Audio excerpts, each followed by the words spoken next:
बिकाई लोहा कबाड़ फूटल टूटल हो। ओ बिकाई थरिया लोटा फूटल टूटल हो।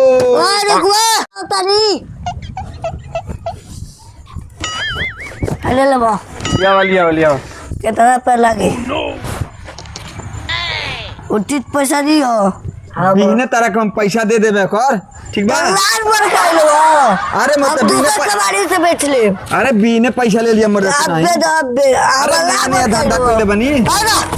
अरे लिया चाहिए काहे किसी आतला में। हाँ पैसा दे उचित 15 रुपया भाई।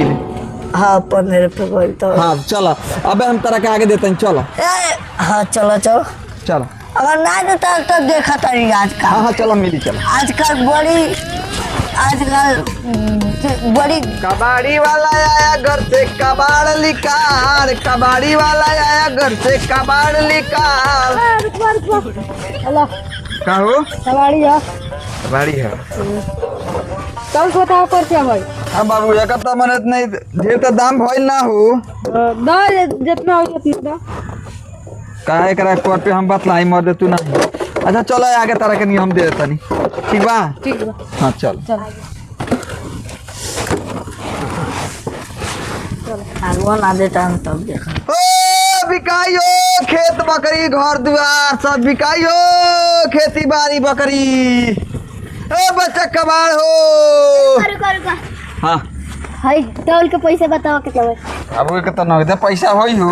हो तो 10 पैसे चलो पैसा अब ओजा मिला ताटे।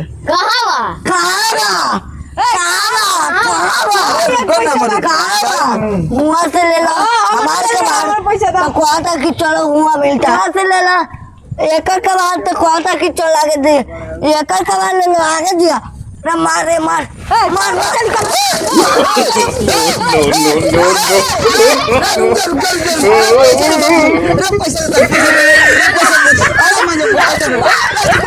पैसा